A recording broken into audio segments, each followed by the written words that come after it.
ప్రకటన గ్రంథము 5వ అధ్యాయము.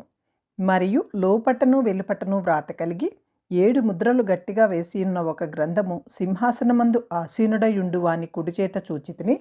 మరియు దాని ముద్రలు తీసి ఆ గ్రంథము విప్పుటకు యోగ్యుడైన వాడెవడని బలిష్ఠుడైన ఒక దేవదూత బిగ్గరగా ప్రచురింపగా చూచితిని.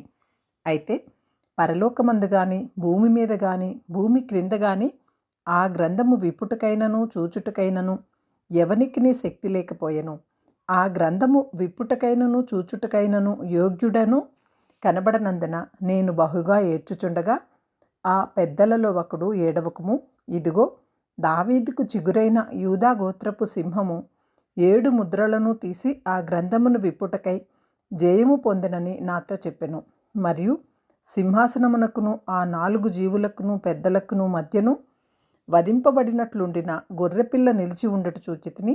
ఆ గొర్రెపిల్లకు 7 కొమ్ములను 7 కన్నులను ఉండెను. ఆ కన్నులు భూమి అందంతటికీ పంపబడిన దేవుని 7 ఆత్మలు. ఆయన వచ్చి సింహాసనమందు ఆసీనుడయుండు వాని కుడి చేతిలో నుండి ఆ గ్రంథమును తీసుకొనెను.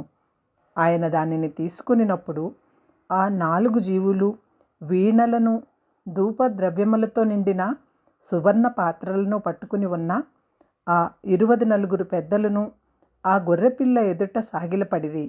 ఆ పాత్రలు పరిశుద్ధుల ప్రార్థనలు. ఆ పెద్దలు, నీవు ఆ గ్రంథము తీసుకొని దాని ముద్రలను విప్పుటకు యోగ్యుడవు. నీవు వధింపబడిన వాడవై నీ రక్తమిచ్చి ప్రతి వంశములోనూ ఆయా భాషలు మాట్లాడి వారిలోనూ ప్రతి ప్రజలోనూ ప్రతి జనములోనూ దేవుని కొరకు మనుషులను కొని ఆ దేవునికి వారిని ఒక రాజ్యముగాను యాజకులనుగాను చేసితివి. కనుక వారు భూలోకమందు ఏలుదురని క్రొత్త పాట పాడుదురు. మరియు నేను చూడగా సింహాసనమును జీవులను పెద్దలను ఆవరించి ఉన్న అనేక దూతల స్వరము వినబడెను. వారి లెక్క కోట్ల కొలదిగా ఉండెను. వారు వధింపబడిన వారి గొర్రెపిల్ల శక్తియు ఐశ్వర్యమును జ్ఞానమును బలమును ఘనతయు మహిమయు స్తోత్రమును పొందనర్హుడని గొప్ప స్వరముతో చెప్పుచుండిరి.